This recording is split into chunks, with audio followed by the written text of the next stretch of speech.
Hello, everyone. Welcome back. We are starting off this episode with a small little solo session to kind of see what's going on in our fun little campers' heads and what might be motivating them to do some of the things they are going to be doing in the next arc. So, quick recap of what just happened last episode. You all found yourself in this militarized bunker where you had been saved, quote unquote, by Gia and Dr. Helmuth. After which you all were given accommodations. Some of you weren't very happy with those accommodations. However, those were the spaces that GS showed you to. So far, you all feel like Gia is Gia. She's not brainwashed or something. However, you don't quite understand what's going on and how she has the ability to walk around this compound like all the other staff who are wearing lab coats. And you all tried in your different ways to figure out a way to escape, other than Juni, who was horribly unconscious. But she did, put up I was going to say she put up a fight, but she tried to fight and got honked on the head and was unconscious for pretty much half of that episode. And then Ebb spent most of that episode working on screws. So really it was Hayden kind of going on a little mini adventure to find Argos, and Gia going about her daily, I guess, responsibilities at this compound of going to a meeting where Dr. Helmuth showed a grotesque creature of which he then dissected, talking about mutations and that something had gone wrong with it, but that their latest, serum still needs to be studied. We also met Grace, a I guess co-worker of Gia's here at this compound. And finally, when she got back to Hayden, who had come back from some ethereal middle place where he found Argos and brought Argos back from the deep depths of the lake. We also found him soaking wet with Argos. Then we found Ebb with her 3 screws in her hand and Sploop down the drain, and Gia looking around at everyone suspiciously, probably, of what they have been up to while she was gone. Meanwhile, Juni finally awakens and she makes her way to the showers, changes her clothes, and also kind of changes her clothes to be, a little bit more in line with her personality, which catches the eye as she's walking back from the showers to the room of another youth who seems to have just been kind of stumbled around and found Juni. And they, they just kind of do like the head nod, like, oh, hey, other kid, hey, kid. And her name was KC.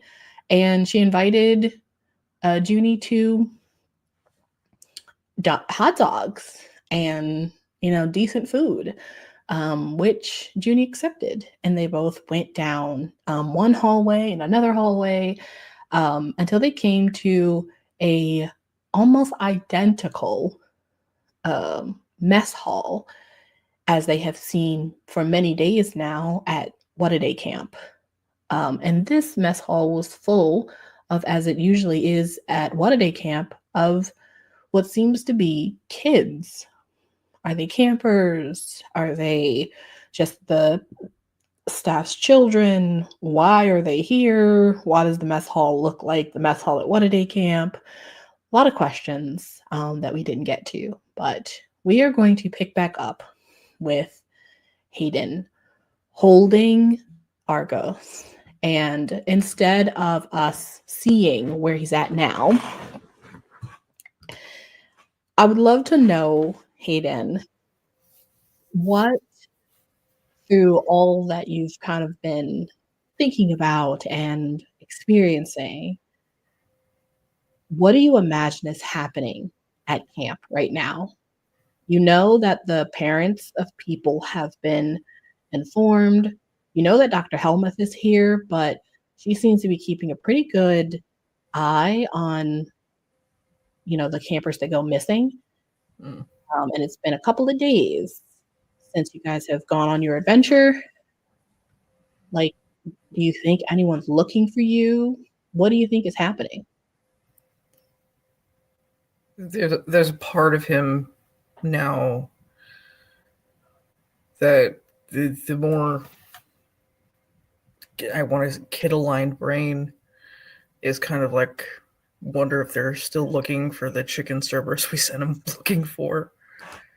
Just kind of wanting to believe that kind of innocence is still there in the camp, but at the same point, there's that deep set of dread from what he can remember hearing in that kind of meeting with Dr. Helmuth, Nurse Angelique, and Grimm, and everything, with that whole kind of back and forth of like, how do we deal with the parents? How do we bury this? How do we cover all this up? And he's kind of wondering if that kind of discussions happened for him and his friends. And at the same point, gnawing at the very back of his consciousness is, I'm supposed to be able to see and prevent these kind of things. Why couldn't I? As you think that, you remember the last thing that your father had told you as you kind of walked out the door when he handed you the paperwork that your servants had completed for him, to make sure that you could go to camp. And who is the person in your family or that you know of that even told you or has been helping you through this process of your abilities?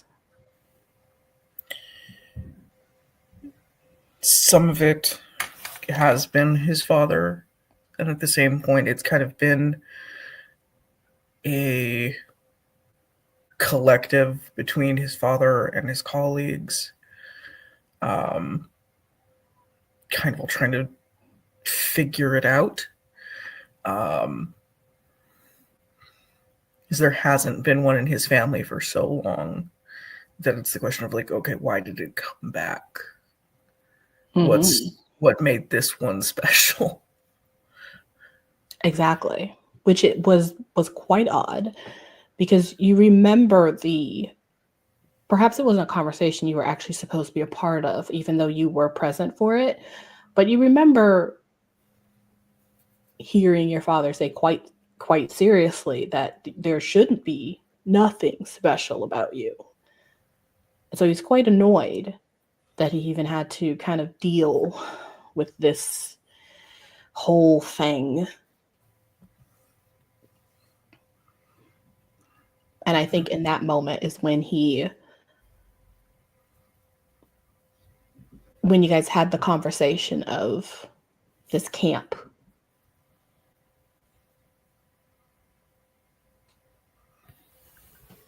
You brought Argos back. What is Argos?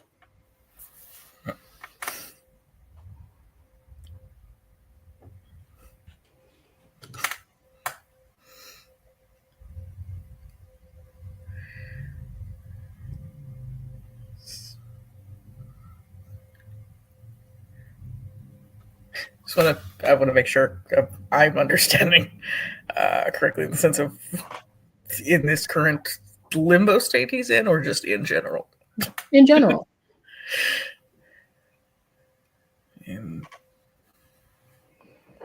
Like, obviously, he is someone very special to you. Mm-hmm. But your father doesn't have a familiar. Almost no one in your family does.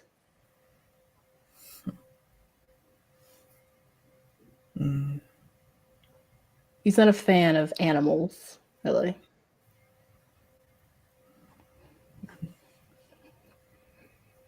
Have you ever thought that this connection perhaps has something to do with your other abilities?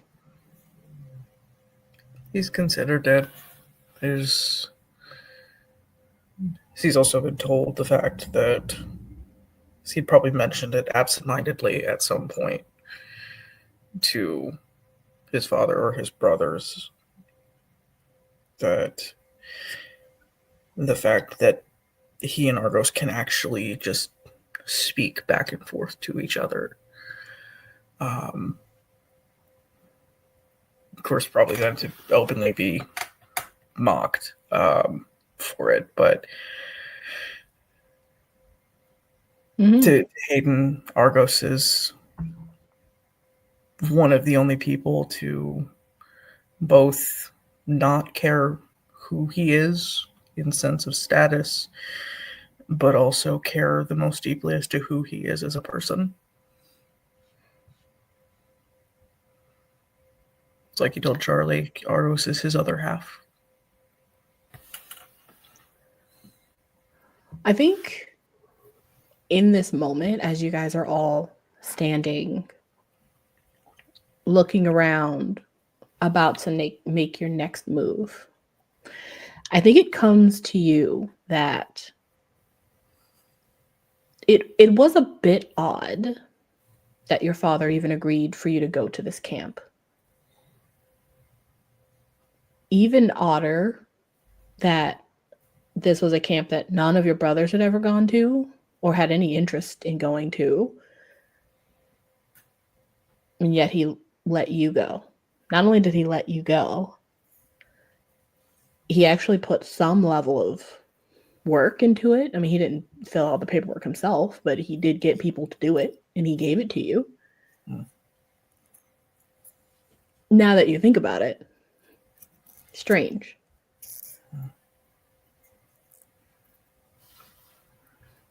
But you're quite sure that if he had gotten a call and they said that his son was missing, he would care, right? He'd like to think so. I mean, be really unfortunate if not, right? Yeah. And of course, yeah. Who knows? He'd like to hope his father would, I mean, maybe not himself, but at least pay money for information on him. What might have happened. I mean, he certainly is well known, and you're well known. So it's a bit odd that Dr. Helmuth would allow you to be kidnapped in this way. Perhaps she doesn't know who you are, but that's impossible. She's the director. She 100% does. So,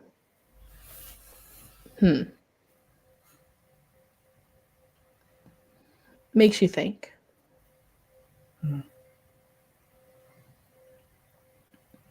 But perhaps you can ask her if you ever get a hold of her ear. In some part, makes him regret not taking a look at that additional letter his father sent him with.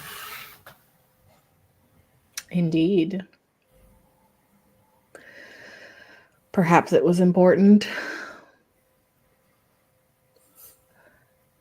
Guess you'll never know. And I think you come back kind of lost in the sea of your thoughts right now as you go trying to understand how you got into this situation. And you come back to standing in front of Gia and Ebb looking at you as you hold Argos. And let's see what is going on in Gia's head.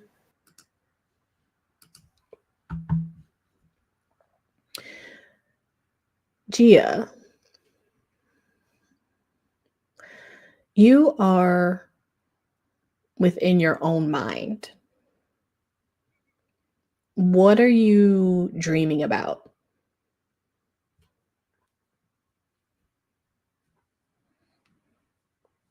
You're muted.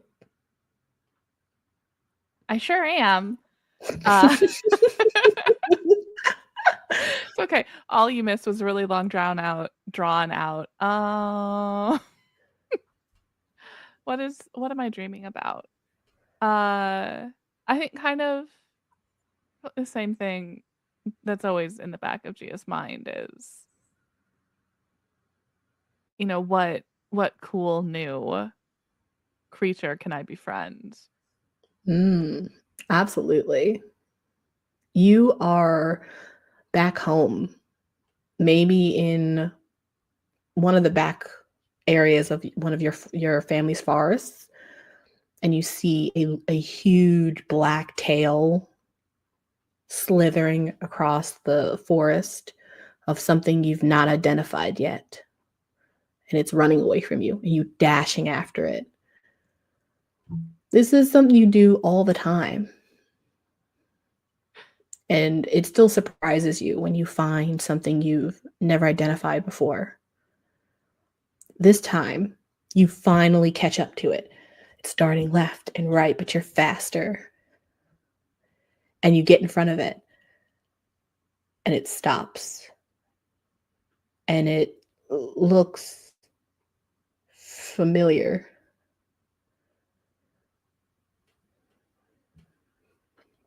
I think, just like every time Gia wants to make friends. So she has she's projecting very friendly, playful thoughts at it and just says hi. This is a creature that in one moment it kind of looks at you threatening, and then in the next moment, as it catches what you're putting out, it almost turns into a puppy in its mannerisms. It's a large, hulking lizard, long black tail, big snout, snarling teeth. And as it kind of comes up to you and licks you, for some reason, this gives you a flash of something that you swear you've seen before. But then it's gone. And you have a new friend. I reach out and see if it will let me scritch it and say, "Oh, hi, gorgeous. What's your name?"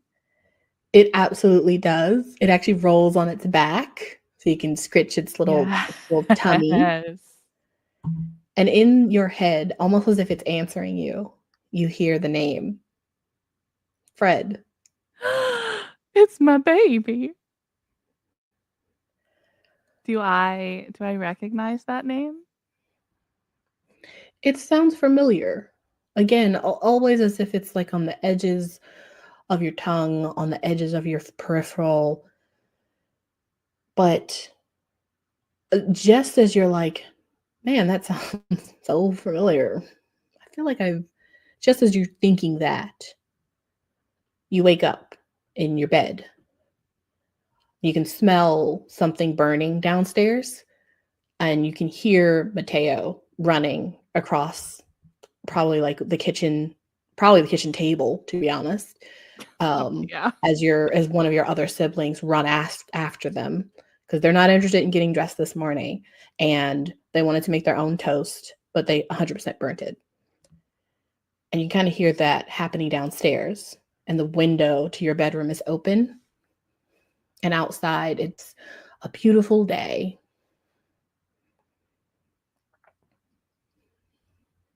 I'm going to get dressed real quick and slip out the window and see if I can go find Fred. As you sit up, the memory of the creature you befriended and the name slips from you. And you no longer remember them. Dang it. Instead, you hear your mother calling you for breakfast.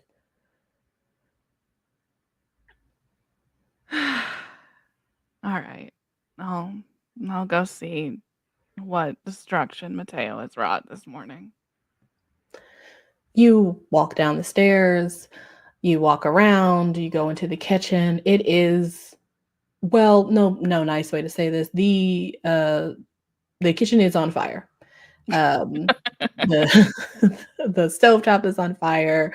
One of your brothers is like trying to get it to go down, but he's flaming the flames with a tea towel. Your mother has like grabbed Mateo with one hand and she's trying to force putting a shirt over him, which is difficult to do because he definitely has like 2 pieces of burnt bread, trying to shove that into his mouth. It seems like there's food and milk and water on the table, but there's also this giant, huge, grotesque creature that you've never seen before.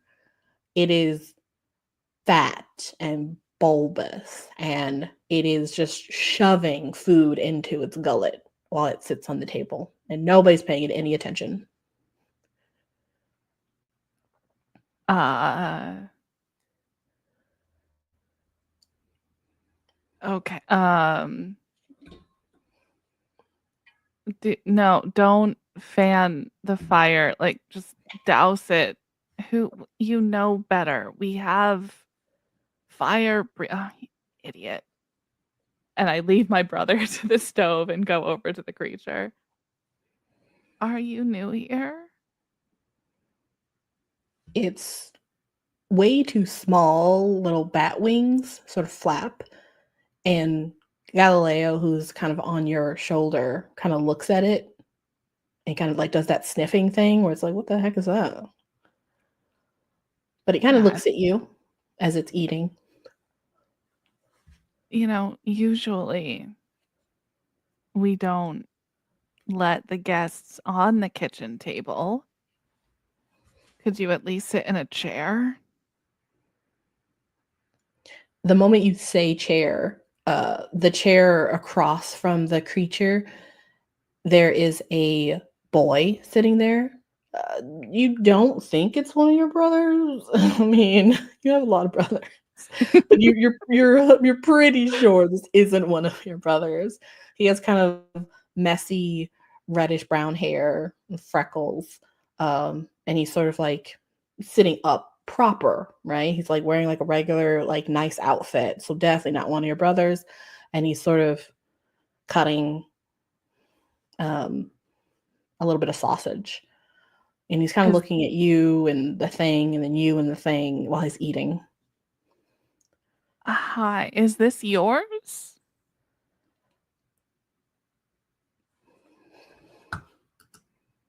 Hayden, you are sitting across from Fred, and Gia comes down and looks at you, looks at Fred, and asks you this question.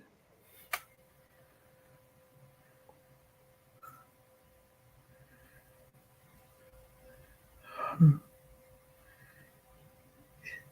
think so. I think I might be.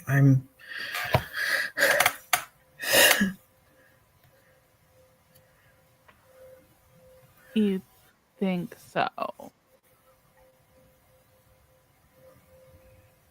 You know what? Fair, because there's a possibility it's also ours. I'll give you more food if you get off the table. Hayden, you have no idea why she's confused. You guys were just like, she was just talking about how much she loves Fred the last time you saw her, which is when she came back with the brooms at camp.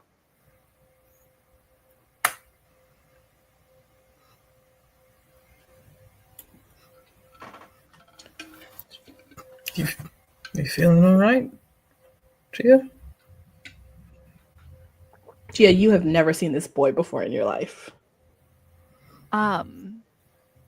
Yeah, I feel fine. I'm sorry. Did you arrive last night? I sometimes, when I'm tired, I just my memory's awful. What was your name? It's me. It's Hayden. As soon Hayden. as he says his name, he disappears from the table, and so does the creature, and your house becomes quiet. Your brothers are gone. Mateo is gone. Your mother is gone. It's just you, standing in the silence. Do I remember Hayden? You kind of look around a bit confused, and then about a second later, you wonder if everyone already left. Maybe you woke up late. But you don't remember the boy that was sitting at your table or the creature. And so you Right. go out to look for them. Thanks, guys. Just leave me here alone. Totally fine. Sure, I didn't have any plans for today. You walk about, and this rehashing of this life at home coming into contact with memories of camp happens over and over and over and over again, and you do not remember every time it happens. Oh, And good. that is the life you're living inside your own mind. Yay. I'm going to need even more therapy than I did before. However, while we have you, as we come back to Gia standing there in front of her friends, you've had a long day. This has been strange. Dr. Helmuth asking you to go out and grab your friends, them being so ungrateful that you gave them a bed and a shower. And now Juni's gone, and she was not looking her best. Now you have to find her. Honestly, they're kind of becoming a pain, but, well, friends, what are you going to do? Cry. Mm-hmm.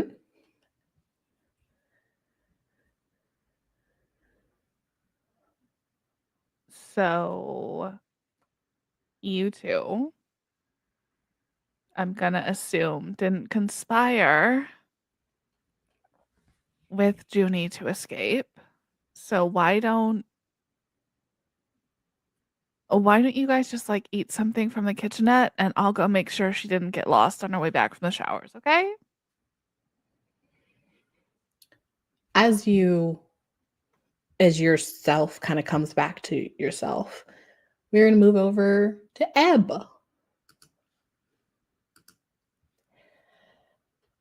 Ebb, it's been a crazy couple of days. What has it been, like a week, 5 days or something like that? What an adventure you've had so far. I'm sure your parents would love to hear about all the interesting things that's been going on. Mm-hmm. You, in that lake, heard and saw and felt this creature. But there's something else you also felt, because you're very familiar with those waters outside of Break Leg Point. What lives in that dark water outside of the cliffs?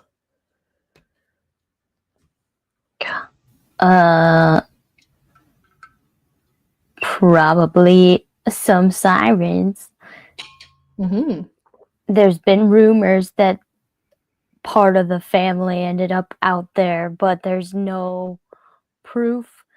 There's lots of stories about sirens that eat people, and that sounds like the family, but there's still no proof.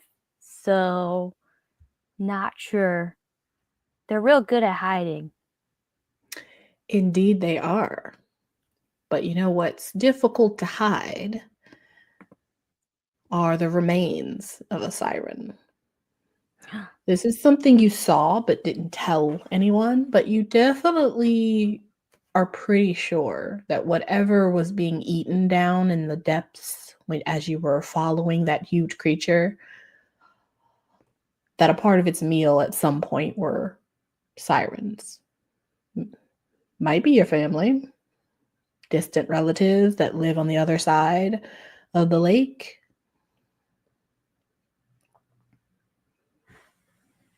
Not sure.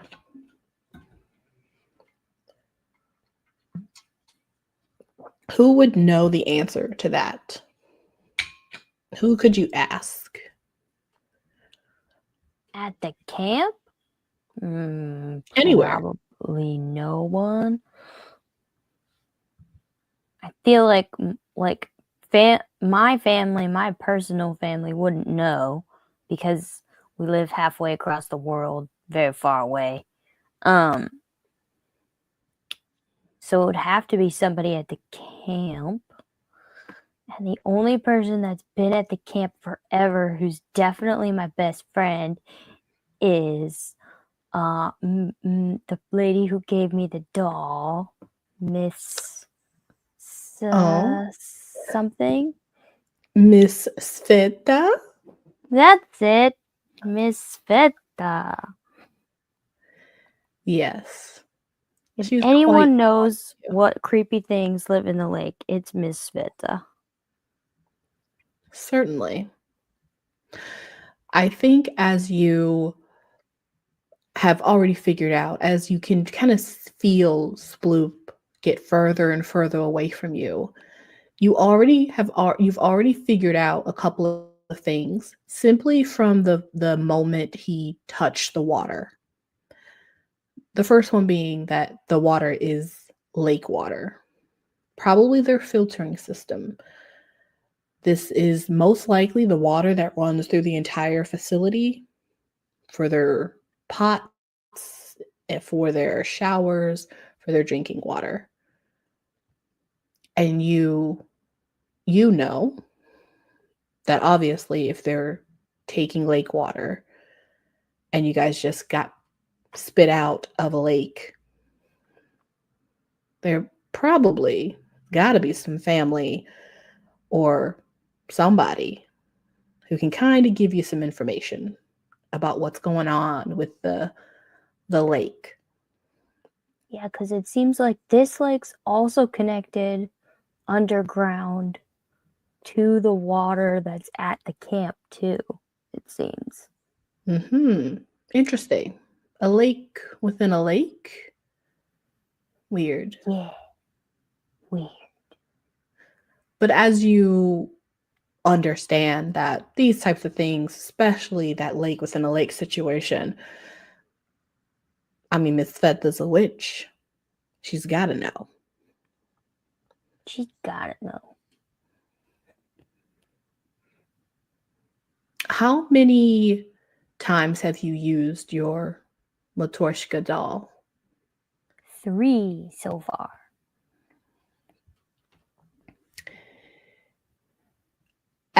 Before we come back to what you're actually thinking and doing, in between you unscrewing your screws, every time you would unscrew a screw, the doll's head would pop open. And you wouldn't see anything, but it would just pop open for a second and then close. And then your next screw would pop open and then close. And your next screw would pop open and then close. You can, as you like stood up and you saw Gia and you had just in the nick of time gotten all the screws out, not only did you hear Sploop hit the water, but you also heard 3 sets of tiny little feet running on the concrete. You're not really sure where. Tiny little feet. like mice tiny or like people tiny? I'm gonna say like mice tiny. Ooh. And you are kind of thinking in your head, but whatever you're thinking in your head is also being thought or transmitted to the tiny feet. And so you ask them, or you say, or you think, we have to get answers about that weird lake. I'm sure Miss Feta would know. And you can kind of feel that they are on a task for you, that they will report to you about later. Excellent. Where do you want Sploop to go? I was hoping Sploop would find a way out. Into the full lake. Okay. Into the full lake, yeah. Okay. Because I feel think like we can. I think he actually could do that, going against the where the water's being pushed, because he's in the unfiltered one, the unfiltered water. So I think he goes basically the opposite direction of where the water is flowing to get to where they're sucking it from. Mm-hmm. Okay. He's doing that. You can check in on him throughout. And you can also check in on the little feet. Kind of the same loop. And the little feet are looking for answers. Mm-hmm. They're looking for answers, and Sploop is looking for an exit. You have quite the little entourage helping you out. Hooray! And you kind of know this is happening as Gia asks you and Hayden like to stay here while she goes and finds Juni. And so we're going to come back to Juni before we come back to you three. Juni, you look out and see all of these kids. They are all wearing, you would call it street clothing. None of them look to be wearing stuff that, like, Hayden would be wearing, or anything of, high value. They're all wearing comfortable, comfy clothing or jeans, things you would wear if maybe you went to like an inner city urban school on a Tuesday. You'll also notice that without even rolling anything, you'll also notice, because it's quite obvious, none of them have wands. But KC walks you over to her table, and there's a bunch of kids that's sitting there. There's a guy, and there's another girl, and there's two guys on the other side of her, and there's an empty seat. And she scoots one of her friends down and gives you the seat across from you. And she just kind of begins to introduce you to everyone, as here in this mess hall, these kids are served. They don't go up to the little thing to get some food. And so someone comes by to put down bunches of like hot dogs, hamburgers, French fries, like little cakelets. They just kind of put a whole bunch of stuff on the table, and the kids kind of jump in. So yeah, she just starts to introduce you to people. This is Sarah. Her mom is works on, like, I think the first floor or like the basement or something. This is Tony. Tony's crazy. This is Tony's cousin, et cetera, et cetera. And one of the other kids kind of look at you. We'll say it's Tony. He's like, so where are you from? Well, I'm from the non-magical world. They all laugh.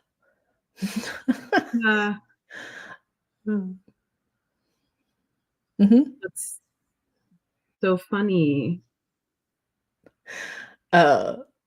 Casey kind of looks at you. I'm like, the non-magical world? Yeah. You mean like the regular world? Yeah. She's like trying to gauge. She's also trying to gauge you. You guys are both like looking at each other like, what's the joke? Like, yeah.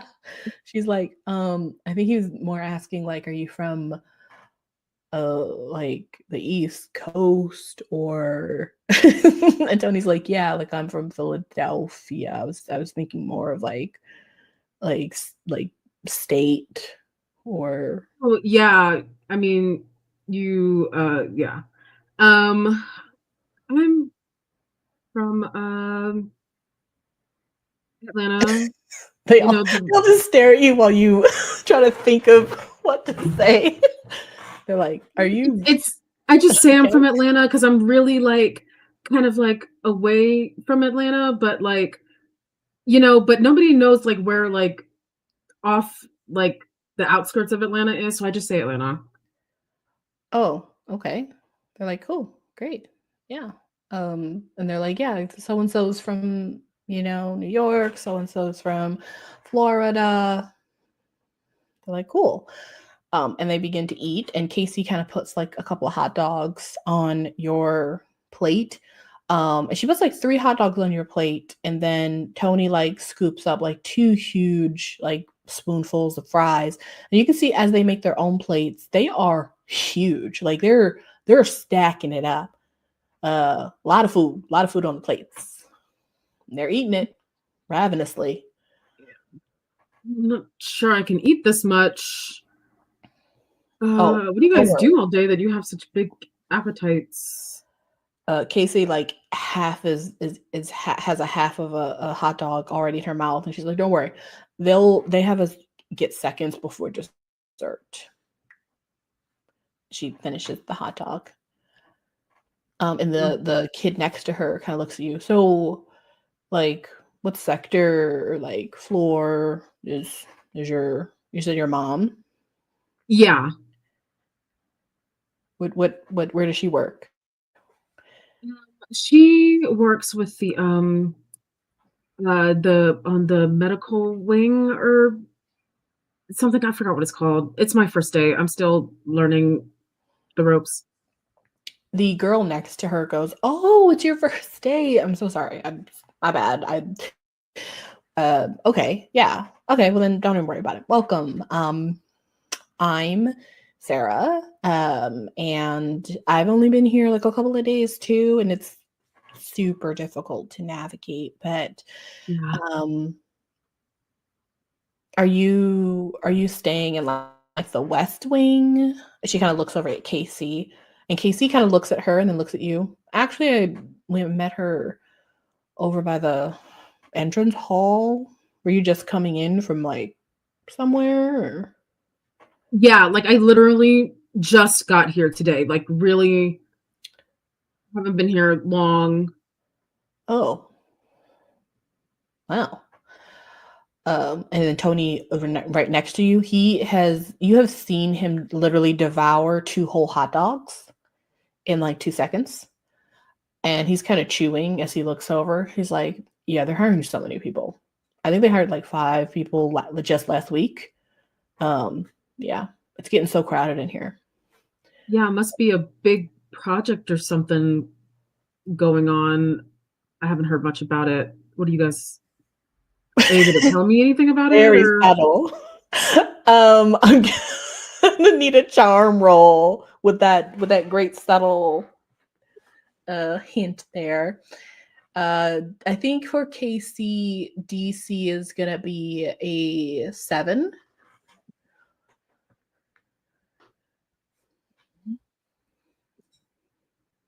I got a 17. She looks at you and she's like, I mean, they're always doing projects. Like, I don't even know like why I have to like go to the East Wing twice a week. It's like they always have something new going on. They're always doing like weird demonstrations in the meeting hall. I mean, you can ask, and she kind of points to the boy next to you. I mean, you can ask Danny a little bit more about that, because his like grandma like runs like that part of the wing or something, right? And he has already cleaned his plate. He had like 5 hot dogs and 2 scoops of fries. He's kind of just eating the last fry as he's like, yeah, my grandma kind of runs the experiment wing. They always got stuff going on there. Oh, we should take you to, what's his name? He kind of looks around. Oh, yeah, there's a guy. Well, he's not really a guy. He's like a thing. There's like a thing that they brought in. Really cool, really weird, but we get to go and like see him sometimes because he's kind of harmless. A thing? Like, what is it? Like, does it look like the thing, you know, like from the movie, or like is it like what did one of the like? Tony kind of smiles and he's like, well, no, you know, because it'd be a shapeshifter. He's talking about Kurt Russell's The Thing, not the thing you're talking about. Okay, because I was really thinking of like the thing, like Fantastic Four, the thing. You're all thinking of different The Things. So like, Juni in her mind is like, this place is weird, but these are my people. Yeah, Tony's like, what? No, he's not like a shapeshifter human thing that's like Parasite. And then like Sarah across from him are like, no, I think she's talking about like the swamp monster. I'm pretty sure. And Casey's like, what are y'all talking about? And that's the conversation that's happening right now. Like, yeah, I think it'd be cool to go and see it. While I would like to do a discreet check on this food before I start eating it. Before you start eating it, or did you already start eating it? Yeah, I saw this guy wolfed out 2 hot dogs. Okay. Yeah, you can do a check on the food. I mean, what are you trying to look for? See if it's charmed with things that make me keep eating it forever and ever and ever and ever. You're so suspicious. Yeah. See if I'm gonna end up like Hansel and Gretel, and then they're gonna cook me into something. Go ahead and roll. Go ahead and roll brains. As you kind of pick up a French fry and inspected. DC's gonna be a 7. Please, please, please, please, please. This is a D8, actually. It is not. Okay. Please.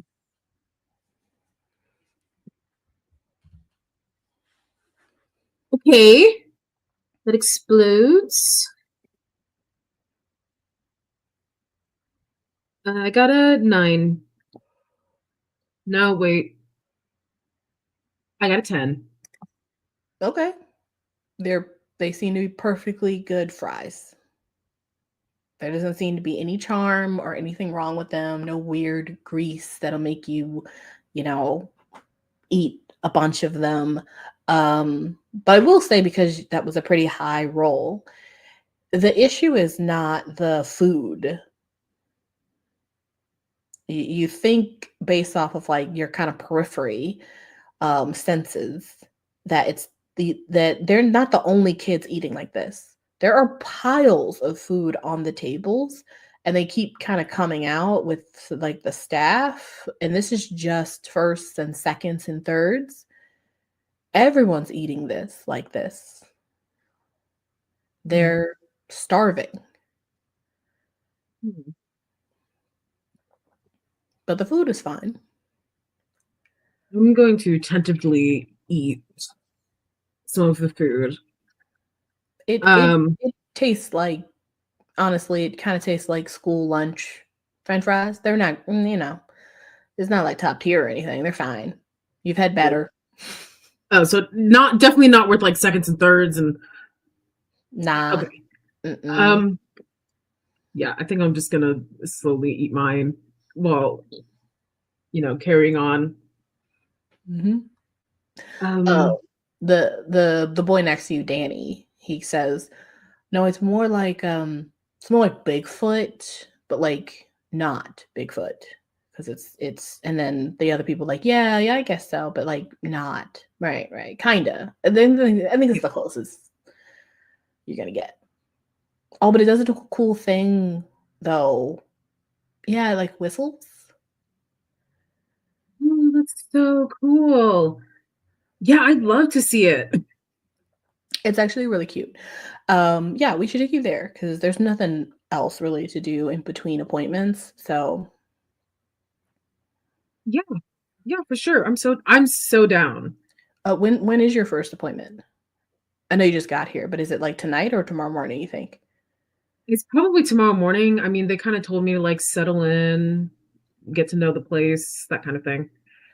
Sarah kind of leans over, excited. Oh my gosh, are you in our like bunk area? We're like East Wing in like A. Yeah, do you have like your card they gave you? So we can see like where you're supposed to be. Did you already put like your stuff down? She's just constantly asking you questions, Yeah. not really giving you any time to respond. Yeah. My card. She like pats her and she's like, oh, you know what? I think I forgot it in the bathroom. It's okay. When I go back that way, I'll look for it. I'm sure it's no big deal. Or I'll call my mom later and let her know. Oh, yeah. No, it's no problem. We can actually just get you scanned real quick. And she puts her hands up to grab an adult's attention. No, that's not necessary. No, it's fine. It'll take like 2 seconds. That way you don't have to worry about it later. And then we can talk about what we can do. Like maybe we should go like tonight, but then maybe do like, we could do like a sleepover. She's looking over at Casey and Casey's eating and listening. It's very clear that she's kind of like, not really paying attention to whatever you're saying. And she does grab the attention of someone in the corner and they begin to walk over. I use magic to try to get her to say something else to this person instead of scanning me. Okay. What are you going to do? I just get into her mind and I just try to convince her to be like, you want fourths, you want fourths, you want fourths. Ask for more food. For more food, you want fourths. You're so hungry. Okay. Forget about scanning. You're so hungry. You're so hungry. This girl is so cool. Okay. Now, they are going to see you cast magic. Are you trying to hide it?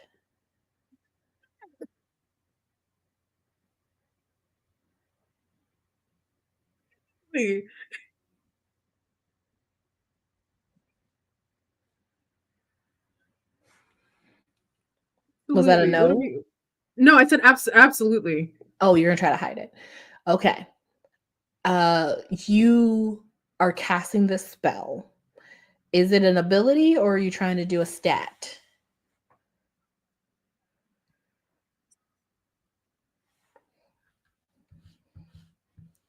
Okay, I think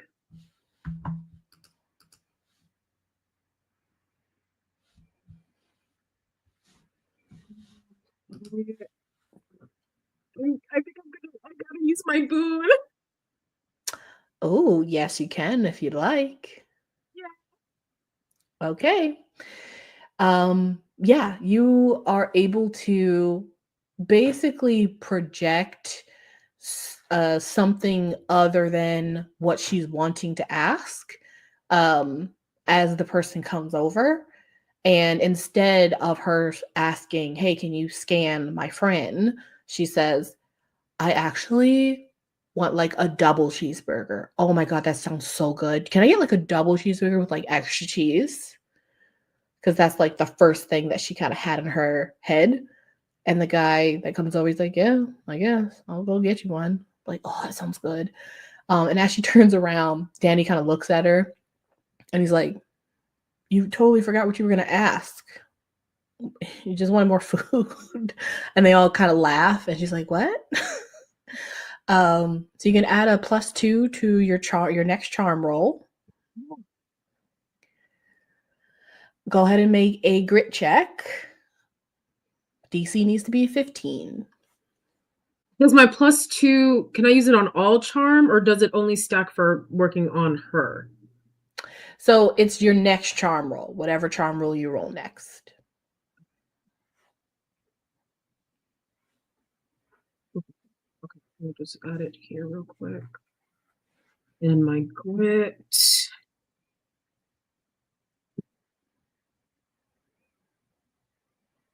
Okay, I rolled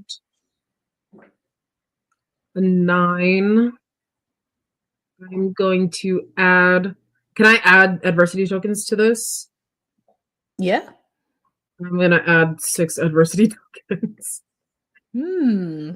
Okay. As you do this act and you feel it work immediately, something at the back of your mind is kind of, you just get like an itch, and then it turns into like a sharp scrape for just a second, but then it's gone. And it almost makes you kind of your head twitch a little bit, but then it's gone. And it's as if it never happened.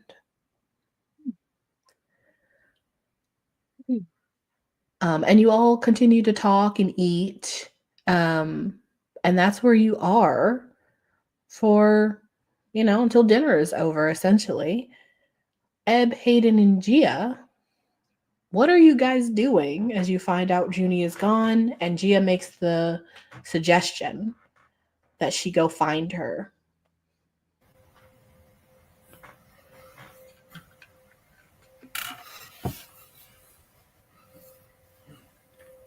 Yeah, I mean, we don't know where anything is, so if you go find her, that would be good, I guess.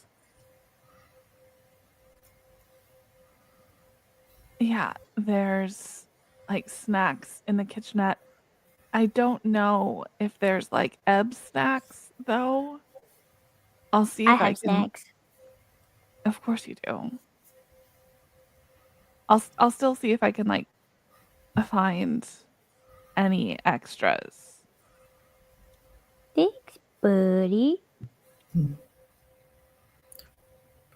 If you don't mind, Gia, I'd prefer to come with you. I don't even know that I can sleep. And at least, unlike, she just kind of just glances down at Ebbs, like some other people, I, for the most part, won't cause any problems. I'm just curious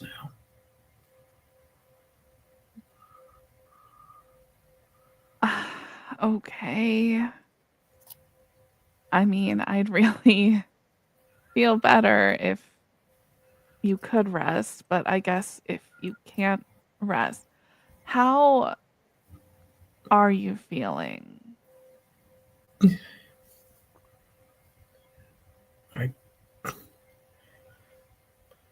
Fine, but empty, I suppose. Like empty in a like I'm really hungry kind of way, or like emotionally drained? It has been Well, I mean, the that, weirdest damn day. So I seem to be able to eat.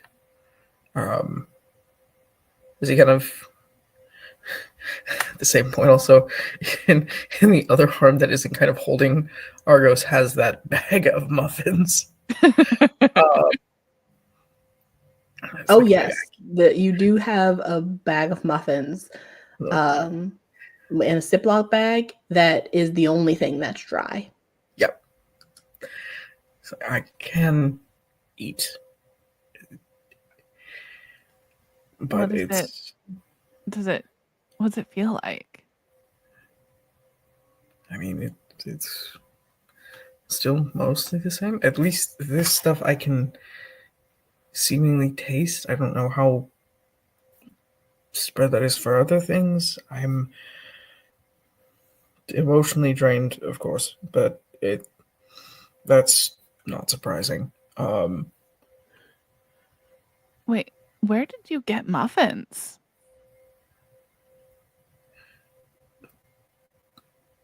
A friend. Don't worry about it. Okay.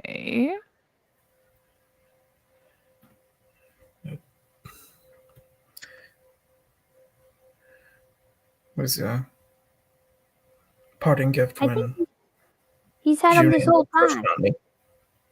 Yeah. Oh, and See, they're dry. well, he's not. Yeah. Okay. That. I mean, at least you can eat. Did you try sleeping while I was gone, or? Mine's still a little too unfocused, but like I said, I don't know that I can. I don't feel tired, despite the fact I know I should. I mean, have you ever heard of like shock? You could be in shock. A very distinct possibility, and if that is what it is, I'll deal with the after effects of that later. Very healthy attitude. He did die. Learn from We the could best. give him a second. I'm trying to give you both a second. You're not taking let it. He'll figure it out later. Give him a second to not think about it. Look, I need to find Juni before she gets herself into trouble. If you want to come, Hayden, you can come. Ebb, if you want to come, you can come. Or if you want to do whatever you were doing.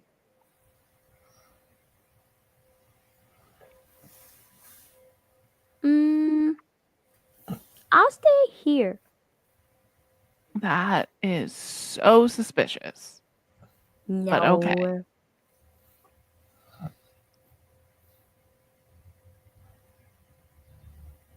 Just All right. be careful. Gia and Hayden, you both leave that area. And as you're leaving, you all hear ding, ding, ding, which basically is indicating that something is about to wrap up. Probably dinner. What are you doing? How are you going to find Juni?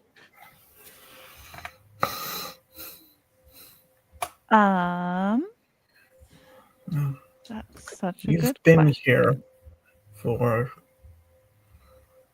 however long. He's trying to not sound incredibly judgy and suspicious.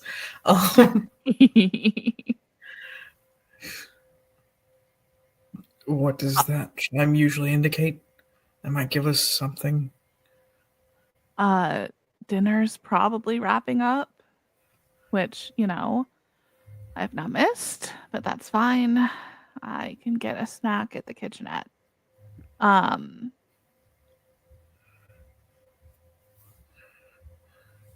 GM, are there like cameras that I would know about? Like No security cameras. Mm-mm. Darn it. Nope. There are people. Like there are guards stationed periodically, and there are people like walking around. I kind of don't want to draw a lot of attention to the fact that I've lost Juni. Can I do a find Juniper spell? Sure. It's been in my head before. I feel like yeah, I think I kind of want to, because she has been in my head before. We have spoken telepathically. Mm-hmm. So I think I want to try and reopen that link and be like, Lily, are you okay? Where are you? Yeah. Juni, unless you are trying to keep Gia out of your head, you will hear that. She responds back, Gia? What are you doing in my head right now? I'm looking for you. I did what you said and I went to take a shower.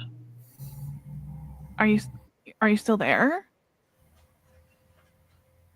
This is a big place. Yeah. I don't want you to get lost. I'm fine. I met some people and I'm learning my way around. Oh, Is that right. wrong? No, pretty, I guess. On par for you. You know, You say that sarcastically, like making I'm not new supposed to be friends. moving around, but I think it's more suspicious if you don't want me to find my way around. It's not that I don't want you to find your way around, Juni. I guess I'm just a little disappointed because That I offered to to help you, and once again, here you are off making cooler friends. So okay. Well, technically, I got dragged somewhere. So here I am making the best of a very difficult situation that you put us in, might I add. Clocked in the head by a guard, and now I'm with a bunch of normies. you got clocked in the head by a guard because you didn't listen to me. Well, you wouldn't have gotten I clocked in the brought head by a you. guard if you didn't take me to wherever this is. Oh, so I should have just left you wandering around in a dangerous forest instead. I'm not saying I'm that I trying don't know where I to am, and I don't think defend you you. know where you are either. This is a long internal conversation. I'm just imagining Hayden's just there with Gia, just Yeah. like watching her Hayden facial over just, like, expressions. next to Expressions are you. wild. Like, and your new friends, Judy, I think have been like trying to snap you out because Sarah has been asking you a million questions, and she's like, Judy, Yeah. Yes. Yes. Judy. Yes. Yeah, you kind of Hi. went off into La La Land there. Are you okay? Oh my gosh, you haven't eaten like anything because you still have the 4 hot dogs and 2 large scoops. She's like, is that not fresh enough? Do you want something else? They have burgers. Yeah, it's so good. I was just like, I've just been snacking on the fries because I've been like craving potatoes for like a week. Oh, We haven't had any recently. one of the chefs in the back makes the best mashed potatoes on Thursdays. Like, we just get like a big bowl put on the table. It's so good. Oh my god, I wonder if they do loaded mashed potatoes. That would be delicious. Before that sounds amazing. Do they take like requests or anything? Oh, absolutely. You just gotta ask. And she kind of looks over at the guy, and you kind of see in her eye that she feels like she should know his name. Oh. But in the moment where she thinks about it, it like leaves her brain for some reason. And so she kind of looks a little stunned and then confused for a second. And then she kind of looks back at you. You just ask one of the guys over, that kind of stand in the corner like weirdos. Oh, yeah. I'm sure. They look like they know everything. Yeah.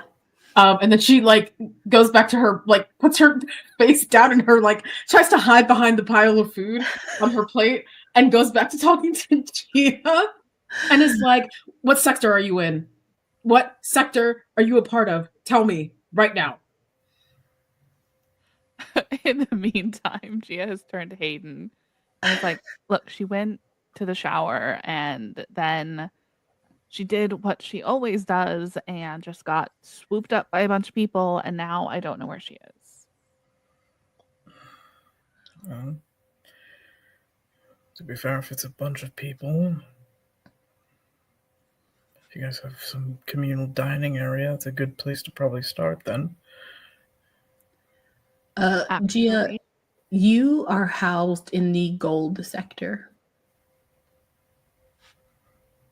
Okay, yeah, Hayden, I've follow me. And I'm gonna start heading toward the dining room, and then respond to Juni. Like I'm in the gold sector. Juni, why? What Where wing? are you? What wing is our room in? Gold. Oh, so it's all gold. It's all gold. And she turns to Sarah. She's like, "Hey, Sarah, remind me, what sector are we in again? I kind of zoned out when they were like giving me that kind of information. You know, they gave me the key card and all that stuff. Well, this is the West Wing. Yeah, the Our West housing Wing. is in the East Wing. But East Wing, yeah. oh, and as soon as you remind her about that, she goes, "Ah, oh my gosh, I'm so sorry. That's what I was gonna ask. I totally got sidetracked." No, you know what? It's okay. You know what? I'll take care of it and I'll ask later. No big deal. I think I really want a cheeseburger, like a double cheeseburger with like 2 slices of cheese, like As you say onions that, and the double cheeseburger she ordered with extra cheese comes to the table, and there's 2. And she goes, "Oh, you can have one of these." mine's here. That's incredible. And she pushes it over to you. You now have 4 hot dogs, 2 scoops of fries, and a double cheeseburger with extra cheese on your plate. To be honest, the longer that food sits and the more food that continues to come out and people continue to eat, you're kind of getting a little sick of like just looking at how much people are eating. I'm going to use magic on myself to create an illusion that I'm eating this food and the food is just going to disappear somewhere. Okay. Same question as last time. Are you trying to hide this? Through my illusion, yeah. My illusion is hiding. Okay. It auto succeeds. Are you using your boon?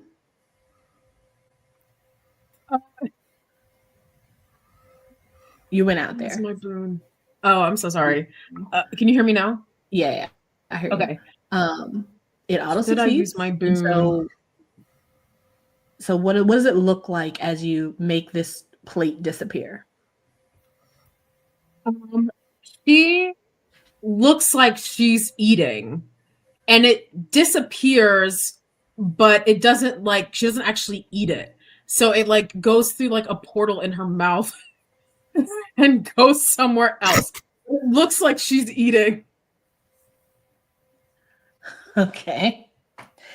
That just happens. You get a +2 on your charm that stacks with the other +2 you had. Go ahead and roll your grit. DC's 15.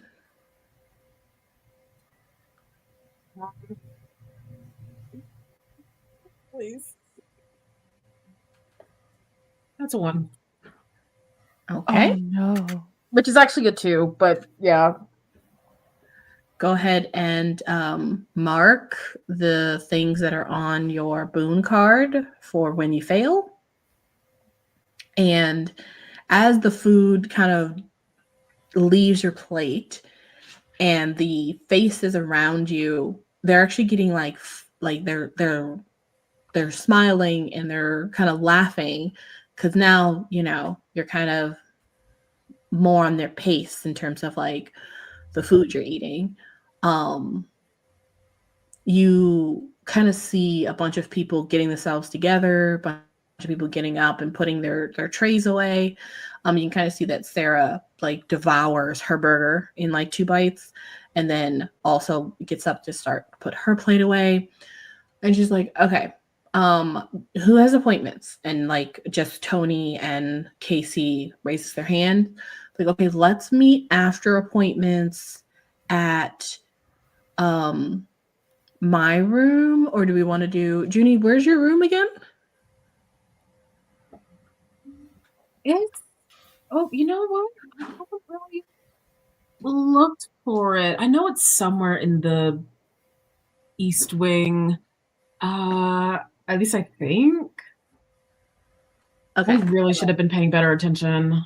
Yeah. I'll ask my mom later. She knows everything. Yeah, you need to figure that out. But we're going to meet. Let's meet in my room later today. After appointments. Okay. And everybody kind of nods their head. I'm in the east sector. Just go down the blue hallway or the blue lined hallway, whatever it is. My room is pretty easy to notice. It has rhinestones all the way on like the top and has like some pretty like champagne colored bunting. And my name, it says Sarah. I DIY'd that. So Cute. it's pretty obvious.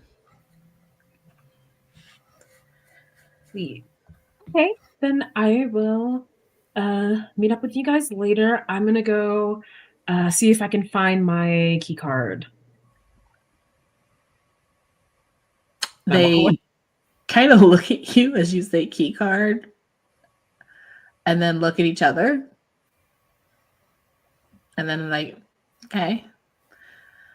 And then they all begin to get up and disperse. Neat. Wonderful. I try to make my way back to the gold wing.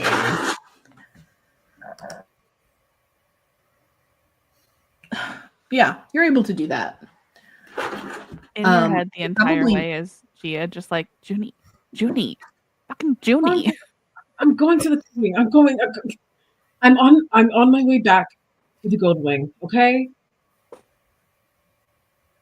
Where are you? I can meet you somewhere. I'll show you. I'm in the mess hall. Oh, Jesus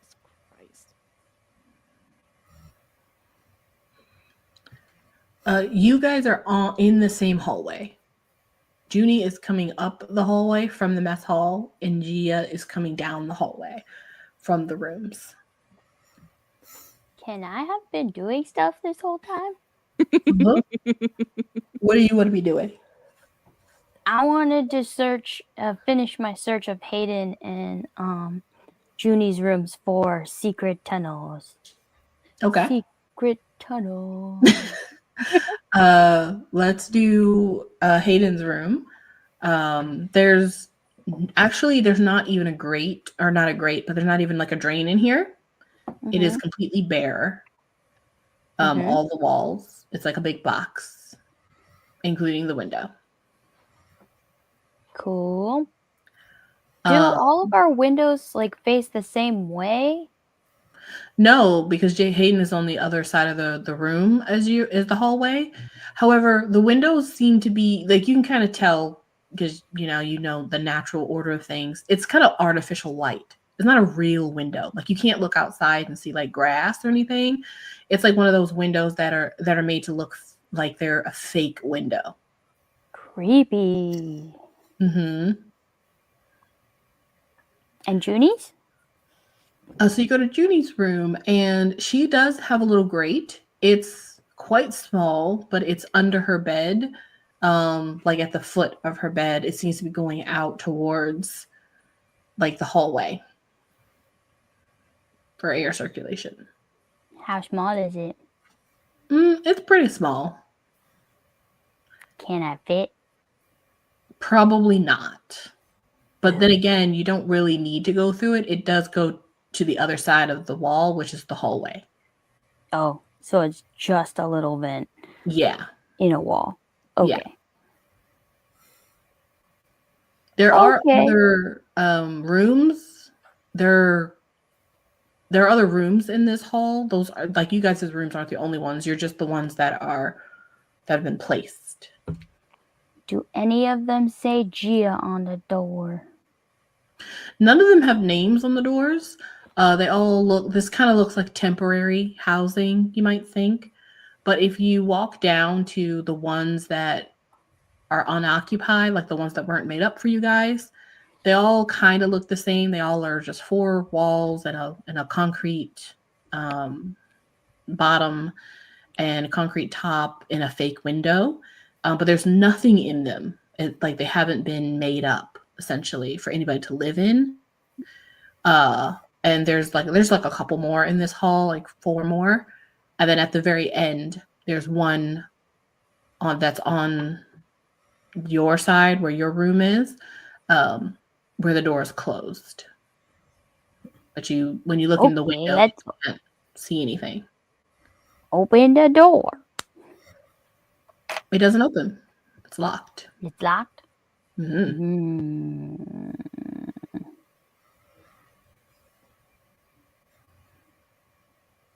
Can I knock on it? Of course. See if anybody's in there. Knock, knock, knock. Oh? You give 3 little knocks, and each knock is louder and booms harder than the previous one. And the last one seems to reverberate the entire hall. And you hear the skittering of little feet. As the door opens, it slowly opens. Inside is just darkness. And it's cold. Okay. I go in there. You enter, and it's still dark, but you can now hear the little skittering a little bit better. It's just one set of feet, and it's like right below you. You can't see anything. But then you start to hear whispers coming from this entity, and it's telling you information. I think you had a question about the lake, and it tells you that, but in like a creepy whisper, which I'm not going to do because I don't think you'd be able to hear it very well, but it's literally just like a kind of whisper. But it's going to tell you that the lake within a lake is not a lake within a lake. It's a lake outside of a lake. So it kind of gives you a vision of like an island, and then the island has a lake around it or in it. And then if you like pan out, you see that the island is then surrounded by another lake. So it's like, so it tries to convey that image.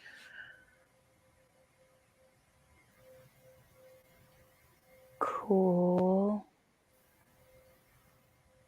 But which island is the island? Is this the island, or was the camp the island?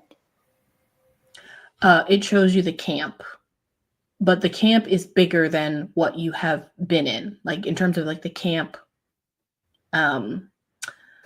map of what you know. It shows you the camp, but it shows you that the camp is actually small on a large piece of land, and that there's way more land. Fun. And are we still on the island? Are we on a different part of the island now? Or are we on the mainland past the big lake? It kind of shows you that you are kind of on an island, but the island is connected, but like under. So like the island, and then there's like a connection underneath the island to the other island, which is the camp. And then the lake surrounds it in the middle. And so it kind of looks like a sphere. It's hard to explain, but I hope that makes sense. So it's like an Oreo. Like There's an island Oreo. on top, a lake in the middle, and then an island on the bottom. Yes. And it shows you the moon that you have seen, the blue moon. It shows you kind of high in the sky. And it shows you kind of the rays of the moon penetrating the water and going all the way to the other side of the water. Mm-hmm.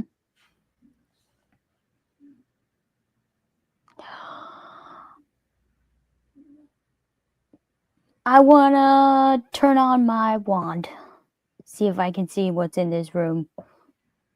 Okay. You turn on the wand. What are you expecting to see? A little tiny rat. You kind of flick your wand and you kind of move it around, trying to catch whatever these little feet are. And you do. You catch little itty bitty tiny boots, rain boots. And you follow it up and you see your face on this 1.5 inch creature. It's kind of your face, but not your face, because it's definitely your hair. It looks like you. It's wearing your clothes and your boots, but the face that it has is painted on like a Matryoshka doll. Oh my god, it's so cute. And it quickly runs away out of the light. Oh no, I scared it. Oh, I'll put it away. I'm sorry. You're so cool.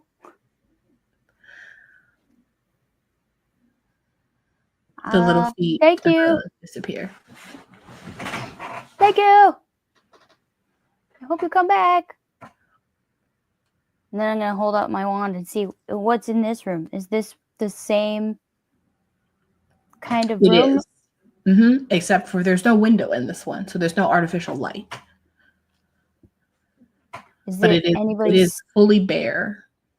There's nobody's stuff in this one? There's no stuff. This looks like an older room. Like you can kind of see that the walls are a little more craggly. And while there aren't any vents, you can kind of see that like the far wall, it has seen better days. Like the plaster is kind of falling off of it. Probably why they don't use this room anymore. Ooh. I want to try to bang on the wall. Okay. How hard do you want to bang? I don't want to use magic about it and see if I can make the stress cracks a lot bigger. Okay. Do you have anything to do that with? My wand? Like just a heavy thing? There's nothing in here. I was going to just do magic about it and just kind of do like a shatter spell or something like that to try and like make the weak parts of this wall weaker. Okay, you can do that. It will be loud and people will hear it. Oh.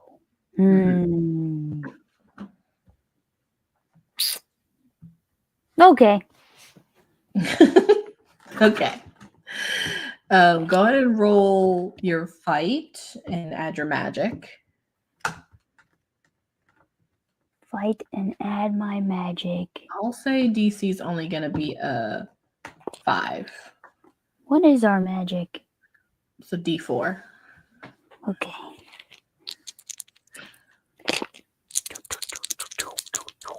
Hiya! Ooh, that was pretty good.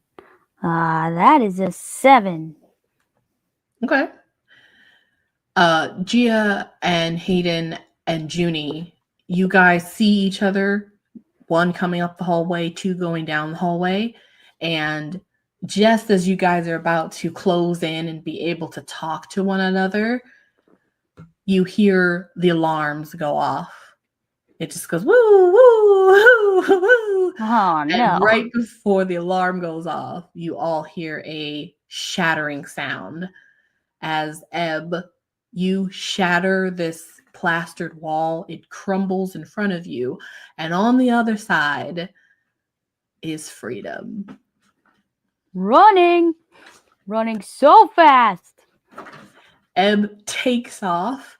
Gia, Juni, and Hayden, you guys are caught in the middle of a frenzy as people run around wondering what's going on. Are we being attacked?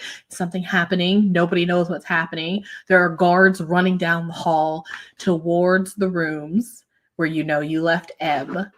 And Juni, just as you are coming up the stairs, because you wouldn't have known this, but in the different sections, they have kind of like a defense mechanism when this type of alarm goes off. And so huge shutters come down quickly, directly in front of you, cutting you off from Hayden and Gia. Whoops. Sorry. Telepathically, I yelled at Gia. I'm like, what is going on? It's for security. Ebb. Okay, well, I'm trapped on the other side of a wall. So there's that. Okay. Just hang tight. You hear over the intercom Dr. Helmuth's voice. And she simply says, Gia, to my office right away. Okay. Juni just finds like a room, like a bathroom, and just like be in there. And then when the security thing lifts, the door will come back up, and then you can go back to the rooms. Hayden, maybe, just go take a shower or be in the showers. I gotta go. Juni, behind you, you hear a voice. It's Sarah. She has a couple of pillows that she seems to be transporting from somewhere. And she's like, oh, Juni. Hey, Yeah. did you already come back? There's like a thing going on, but you might want to get to our wing before the rest of these go down. Yeah, okay. And I just like stay really close by her. Yeah. I've never seen anything like this before. It's crazy. Are we in danger? I mean, it kind of happens a little too often, to be honest, but there's nothing ever interesting. Like maybe an experiment has escaped or something. It's always happening.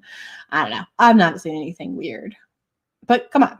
I am thinking of raiding the little mini fridge in the little kitchen area behind our rooms. Because, I mean, it's been like 20 minutes since dinner, right? You must be starving. And she walks with you. And you guys go back to, you guys walk towards the East Wing to have a sleepover with your new friends. Hayden, you're just there, stood there in between seeing Juni walk off and you can't reach her, seeing Gia walk off in the opposite direction because she's just got to go, and knowing that Ebb is back there doing something. What do you do?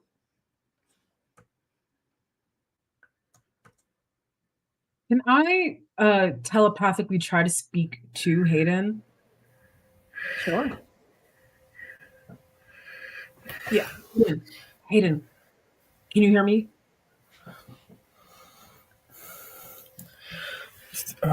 Yeah, I can. Things here are weird.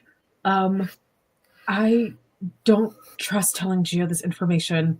I just met a bunch of kids that seem to have no idea what magic is. They're wearing normal clothes. One of them's name is Sarah. Another one's name is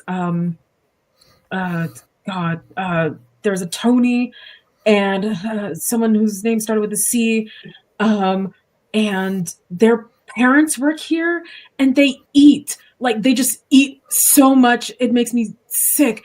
And one of the girls just grabbed me, and I'm going to the East Wing for a sleepover before the rest of the thing shut down, so that at least you know where I am. I'm trying to pretend like I'm one of them. because they think I am, at least for now. And they have like special key cards to get around and things like that. Also, they're obviously under some sort of spell. So there's two groups of kids, obviously experiments, and then whatever these kids are. Just keep that in mind. And please make sure Ebb is okay. Do my best. I'm gonna try and see if I can scramble and hide or something. Yeah, be safe. I'm here on the line of whatever telepathically how this works. Hayden, as you're standing there, kind of having this conversation, one of the guards looks over at you and starts to make their way towards you. He's booking it. Gia, you make your way through the chaos to Dr. Helmut's office. People are kind of going in and out, but she is sitting calmly on her desk, sort of like writing something, you don't know what, as you approach. She doesn't look up at you. She just goes, well, thought they'd take a little longer to try to escape. Very impressive. Don't worry about the what was her name? The little one, the adorable one. Ebb. Yes, she's so precious. Don't worry about her. Well, she'll find that there's no getting off of the island. But she kind of looks up at you now. But how are you doing? It seems your friends are quite a handful. Just free, independent spirits. It was a weird trip to get here. They'll be, once they, settle in, it'll be fine. Of course. She kind of puts her pen down, stands up, and comes over to you. Well, I don't want you to get yourself stressed out. You are, and she puts her hand like on either side of you, kind of like an older sister or a mother would do, like affectionately. And she kind of like strokes your hair. Like, you're very important to this compound, and I don't want you getting stressed out and it messing up your cholesterol and blood pressure. We really don't need any more stressors. So, I mean, I want your friends to be a part of the program and be as successful as you have been. But I mean, honestly, with the three we found, again, she kind of laughs. We're kind of taking on a lot of new projects. So, if we can't keep them in line, they don't really serve much of a purpose. Do you understand? No, they're gonna be great. I don't even worry about it. I'm sure it'll be fine. Of course it will. All right. Well, get some rest. We are. I think this will probably blow over in a couple of minutes or so, and I hope you'll take me up on my invitation to lead the next demonstration. We have had some amazing progress with the chimeric creature you found in the lake. I think you're going to be really, really happy with the progress. Oh, yeah, I can't wait. When could I see them? She kind of walks back to her desk and kind of wags her finger at you. Well, now that would be peeking. Don't worry.